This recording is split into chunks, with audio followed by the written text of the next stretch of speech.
voilà. C'est du Kirghizistan que je rentre, que je filme, nostalgique.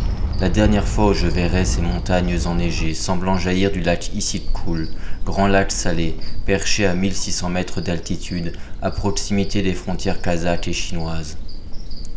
Durant mon séjour, j'ai tenté de filmer, de manière très vaine sans doute, pour immortaliser ce qui est déjà immortel.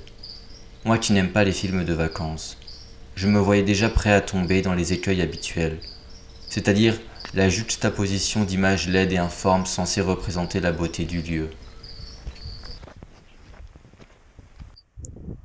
Car c'est ça que j'ai récolté, des images déformées par le grand angle de ma caméra, écrasant les montagnes éternelles sous le poids du ciel. Ces caméras sont là pour l'ego, pour le mettre au centre. Certes, je n'ai pas tué ces montagnes, mais comprenant que mon idée initiale était impossible, et que montrer un paysage idyllique serait de toute manière mentir, mentir aux autres, mentir à soi, se montrer que quelque part on a bien fait de partir, que c'était de l'argent bien dépensé.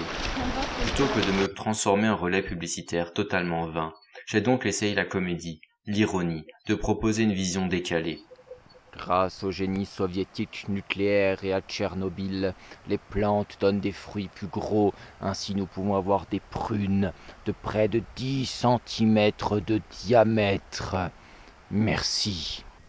Heureusement que le génie soviétique est passé par ici pour civiliser ce peuple arriéré. Merci Lénine. Les braves bêtes mènent le leader de la nouvelle nation soviétique que je suis devenu. Je n'avais d'autre choix pour habiller ces images, ne parlant ni russe, ni kirghize. Je ne pouvais pas filmer ces humains, qui dans la capitale ne voient même plus ces montagnes qui les surplombent, tant elles font partie du décor. Je ne pouvais pas retenir le témoignage d'un berger, ni même leur demander l'autorisation de filmer. Ces gens-là, à cheval, suivent inlassablement leur troupeau de moutons, chèvres, chevaux ou bovins. Et ils laissent finalement entrevoir ce qui pourrait être malgré tout le paradis.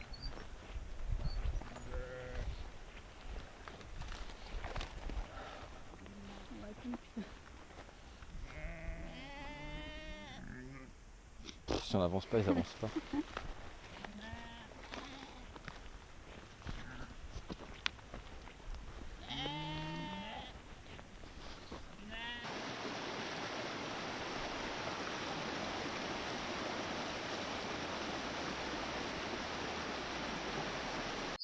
Paradis?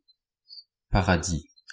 Car même si, comme partout, rien n'est parfait, les souvenirs sont lacunaires et ne retiennent finalement que les images d'Épinal que l'on a bien voulu se forger. Et que moi, j'aurais aimé immortaliser. Mais après tout, n'est-ce pas mieux ainsi? Un souvenir n'a pas forcément besoin d'être réel.